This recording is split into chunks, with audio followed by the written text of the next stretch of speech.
Hey everybody, Marcos Villegas here, broadcasting from El Monte with a very special guest, Mr. Joseph Diaz, right over here with me. Has a fight coming up on Saturday, next Saturday that is, going up against Jayson Velez on your HBO debut, man. This is a big opportunity for you. How does it feel? Does it feel like the fight's already here? Yes, man, it does. It feels like the fight's here, and it's a dream come true. I mean, it's a true blessing.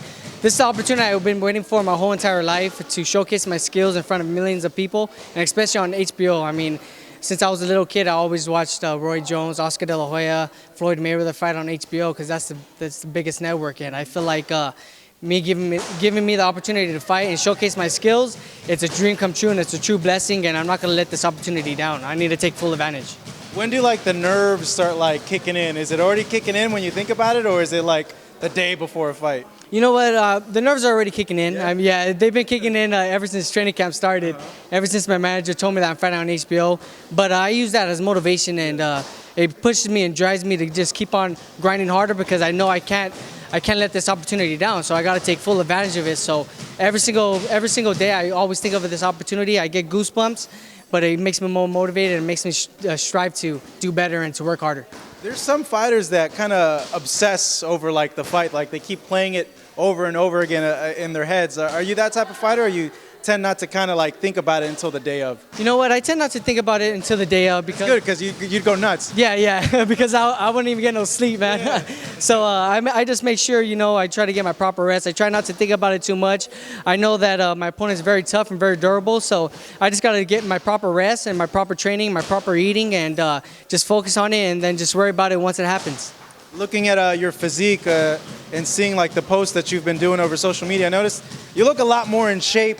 You're always in shape, but you could really tell the difference with how your body's looking now compared to the other camps. What's really the difference? You know what? I think it's because I'm maturing, and I also had a full 8 weeks with my strength conditioning coach, Daryl Hudson. Yeah. I mean, we focused on everything. We focused on my legs, my arms, getting right, making sure that my legs are solid, my arms are solid, I have the right speed and the right power, and most of all, eating the right foods. I mean, my father's been cooking at home for me. He's been cooking me the right meals, making me eat the right proteins and the right carbs at the right time. So I haven't been cheating at all, because I know that this is the biggest opportunity. So all the junk food can wait until after my fight. So yeah, you look bigger. You look more muscular. Do you like it? Oh, I love it, man. Yeah, I love it, dude. Time to hit the beach after the fight, right? Exactly. I got to hit the beach right before I start getting fat again, man.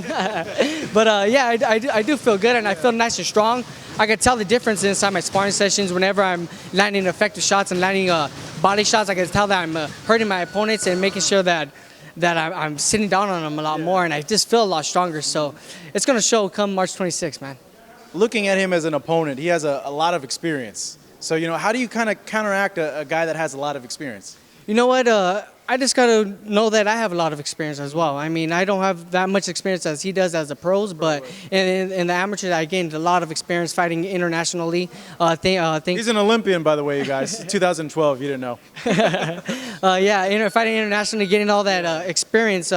You fight in different countries. I mean, I feel like I have all the experience in the world. Do you feel in a way that you have more experience than him because of that? I personally think I do. I mean, a lot of people don't think so, because he has a lot more fights in the pros, but I feel like I've seen a lot of, different techniques and different styles already. And so nothing's going to, make me go, oh crap, man, this is a new style, and make me change my game plan. Yeah. I feel like I'm going to be able to adapt to whatever he brings to the table. I mean, he is a tall, durable fighter. He's very strong, and he's very long too. I believe he has 6 inches reach advantage over me. But me and my father, we're coming with a good game plan, making sure that we're cutting off the ring, landing effective shots, and if the opportunity comes to get him out of there, we're going to take full advantage. But if not, we're ready to go the 10 rounds. That type of a fighter that's that tall and has that much reach, is that the hardest of style-wise to go ahead and get in the ring with, or for you it's something that's a little bit easier because you can kind of move your way in? You know what? Actually, it is kind of harder, because all they do, I mean, they're trying longer. to keep you at the distance, yeah. So exactly, they're trying to keep you at the distance. So I just feel like you got to try to bait them in more. Yeah. You got to let them initiate and make sure that you're baiting them in.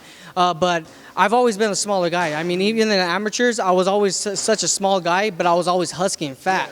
So I used to fight always the taller oppositions and taller opponents. So, I mean, it's nothing new to fight a taller opponent. So I feel like I'm going to be able to adapt right away. Is the part of you, because you're a smaller guy, when you fight, like you want to show him like, hey, just because I'm a smaller guy, I can get in there with you and hit you harder and bully you. Absolutely. I mean, Because I used to feel that way when I wrestled. I'm like, oh, they think I'm like some small, skinny guy. I'm like, no, I'm going to bring it to you. yeah, exactly, man. I mean, size doesn't matter, man. I feel like if I'm the smaller guy, I'm still gonna show him my strength, and I'm still gonna show him that I'm gonna be able to fight, and I'm gonna be able to bring it to you. So it just makes me to work harder too, because I know that I'm always gonna be fighting a little taller oppositions. So it's making me wanting to train harder and focus on cutting off the ring and making sure that my legs are 100% ready for I could be able to cut the ring off and get on the inside with him. Do you expect for him to kind of keep you at the distance and use that jab and kind of keep you away? Is that the kind of fight you're expecting from him? You know what? I've seen a couple of his videos of his previous fights, and I've seen that he likes to do that. But I can't go by all the other videos from the previous fights. I feel like he's probably watching my fights too as well, and he's going to probably come with a different game plan. So I got to just test him out in the first couple of rounds and see what he brings to the table. If he wants to exchange with me, and if he wants to, come and be aggressive, then we'll be ready for that. But if he does want to keep me out of range and keep me out of distance, we're going to be able to get to him and land effective shots on him. If someone were to tune in and they've never seen a fight of yours before, and they watch the performance that you're going to put on, that you plan on putting on Saturday, what do you want them to come away with? I want them to come away with saying, wow, Joseph Diaz is going to be the next big thing in boxing. I really want to make a statement this fight. I want to thank everybody for all the support throughout the years. I know that you guys have been following my career, and you guys are my motivation. You guys are the ones that make me keep on pushing and keep on working hard in the gym. But this fight's something else, man. I really want to make a statement this fight. I want to make sure that everybody in the 126-pound division knows who I am after this fight. So come next Saturday, I'm going to put on a great show. I know Jayson Velez is 100% ready as well. There's a lot at stake for both of us. I mean, he's a contender, but he just lost his last fight. So I feel like he has to bounce back to get into a world title spot again, you know what I'm saying? And with me, I'm an up-and-coming prospect, so I got to show everybody who I am. So I feel like there's a lot at stake for both of us, so there's going to be a lot of fireworks this fight, and there's going to be a war. Do you have a gut feeling about how you're going to end this fight?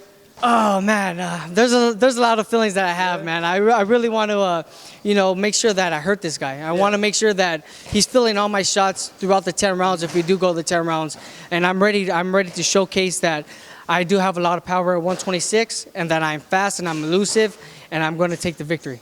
You're in an interesting division, man. 126 got a lot of people there mixing it up.